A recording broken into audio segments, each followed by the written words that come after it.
There by Tommy Orange is a powerful novel following 12 characters from Native communities. All the characters are connected to one another in ways they may not realize until the big powwow. All 12 characters, Tony Loman, Dean Oxendine, Opal Viola Victoria Bearshield, Edwin Black, Bill Davis, Calvin Johnson, Jackie Redfeather, Orville Redfeather, Octavio Gomez, Daniel Gomez, Blue, and Thomas Frank will meet their fate at the Oakland powwow. To understand the story, you have to understand the 12 unique urban Native American characters first. The powwow is definitely the heart of this novel. It is where all Native Americans from all over California come together to celebrate who they are and embrace their heritage. Powwows give Native Americans a sense of identity and spirituality. The powwow consists of booths which are set up with handmade jewelry, loud pounding drums, individuals of all ages dancing and dressed up with a regalia, and food for all the people. This event is a celebration of the rich Native American culture and history. It is the celebration of the proud lives of the Native American people. We made powwows because we needed a place to be together. Orange, 136.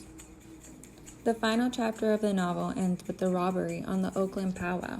The robbery was constructed by Octavio and his fellow Native American friends who had no choice but to participate in this massacre. The necessity and greed for money, drug money at that, was the cause to the end of a beautiful Native American celebration that year in Oakland, California. Innocent lives ended with some struggling to survive at the heart of Native American culture. This book shows irony, for just like the Spanish invaded and left a massacre on native land, leaving only some survivors to live and tell their story of events, so did the Native American do that day at the powwow. In this book, the natives' identity struggle, poverty, lack of education, alcoholism, and drug abuse are recognized throughout the novel. Their desire to know about their history is heartbreaking because the older generations no longer want to talk much about it, and the history books are outdated and not a reliable source to learn about the Native American history.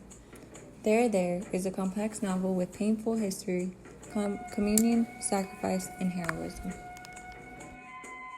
In the novel There, we have three main themes. The first one being identity. This is something a lot of characters struggle with throughout the whole novel. For example, we have Opal and Orville. Opal took over Orville and his little brothers, Lonnie and Luther, when their mother passed away because their biological grandmother, Jackie Redfeather, which is also Opal's sister, couldn't take care of them because of her own problems. Opal tries very hard to keep them from their native side, in fear of leading them to the same path as her sister. But Orville is very curious and goes out on his own to find out about his past and his family, even if it upsets his grandmother. The second theme is alcoholism. So we have one of the main characters, Jackie Redfeather, who is greatly affected by it because she cannot be with her family, Opal, and her grandchildren due to the negative effects of alcoholism. So a big stereotype for natives is that they are heavy drinkers and smokers. So Jackie is always trying to fight. It also goes back to the identity theme because she is in between cultures, but she is trying to better herself and get out of the stereotype so she can be part of her family again with Opal and her grandchildren. So the last theme is oppression, and this kind of goes on with every character in the story, only because these are all stories about natives in this time and the obstacles they face daily in our modern world. So we have a quote from the novel that says, "People want to say things like sore losers and move on already. Quit playing the blame game. But is it a game? Only those who have lost as much as we have see the particularly nasty slice of smile on someone who thinks they're winning when they say, get over it." This is a really good quote because I feel like even now people think that we shouldn't remember the hardships that minorities went through. For example, the natives. So I feel like they think that minorities complain about what happened, their struggles and their hardships.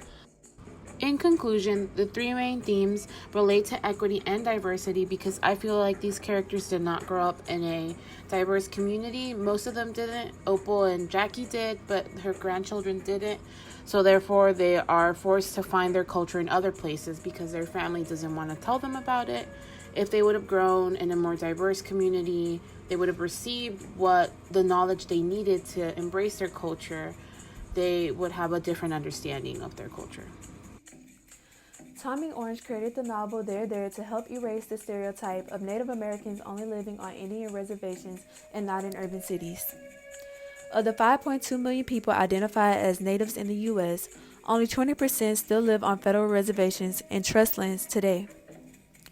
Majority of the characters in the novel moved and lived in the urban city of Oakland, California after leaving reservations due to social issues that natives in reservations are still facing today. The current issues of Native Americans still living in reservations include poverty. Native Americans have been experiencing economic problems of unemployment ever since the Great Depression occurred back in the 1930s. Job or working in casinos and with the tribal and federal government are the top mainstream jobs of the reservations. However, they only provide few opportunities of employment for Indians. With over a million of natives still living in the reservations, there are not enough jobs available for them to grow out of poverty. In addition to reservations not having enough job opportunities, they also have poor quality housing and most families are overcrowded. Natives still living on the reservations refer to them as trash and living in the ghetto. Inadequate health care is also a current issue. Due to underfunding and racial disparities from the federal government, most reservations are not able to provide quality Indian health services. For the few reservations that have Indian health services, most of their facilities and hospitals are in bad quality. Reservations were created by the federal government to serve as equality for indigenous people, so that indigenous people could have the equal opportunity to run their land and maintain their cultural and social identity. However, equity is more needed than equality to help the reservations come out of poverty. If the U.S. government would give them the money they need to build better housing, improve their health care, and grow out of poverty, many Native Americans would stop leaving the reservations for a better life. You see, in our Eurocentric education systems, we are all taught at a very young age that the past is history. We study history and learn from history. But at the very core is the ideology that the past and the present are two different things. But to natives, that isn't the case at all. Time is circular, and therefore there is no past or present. There is only another story to be added to an ever-connected storybook, and that still plays a role in natives today. The war against Native Americans isn't something of the past. It is still very much a part of the present. And this is summed up perfectly by the quote, "Columbus called you Indians. For us, it was Teddy Roosevelt. He was hunting bear one time and found this real old hungry bear and refused to shoot it. In the newspapers, there was a comic about the hunting story that made it seem like Roosevelt was merciful, a real nature lover. Then they made that little stuffed bear and named it Teddy's Bear. What they didn't say was that he slit that old bear's throat. You gotta know the history of your people, how you got to be here. That's all based on what people done to get you here. Us bears, you Indians, we've been through a lot." The actions taken by white people against natives aren't left behind in the past like our history classes teach. We grow up hating Nazis and learn about all the abhorrent actions they took against the Jews. Yet we celebrate a holiday in Thanksgiving that marks the beginning of the mass genocide of Native Americans. America murdered Native women and their newborn babies. They executed Native men and rounded up an entire generation of young Indians, separating them from their families, all the while teaching the kidnapped children that their culture is evil and savage, and that if they want to survive, they must submit to the more civilized white culture. This led to the death of hundreds of Native tribes and their culture. Our genocide and hatred against Native Americans created a hybrid Indian that lives in the cities built on lands taken from them, a hybrid Indian that uses white technology to listen to Native music. It created a people who, although they are broken and trying to find themselves, still carry their original pride and strength, who celebrate their heritage with powwows and take in complete strangers and help them get on their feet, who try their best to turn around the stigmatism that comes with being a Native American, even today as they're seen as lazy drunks.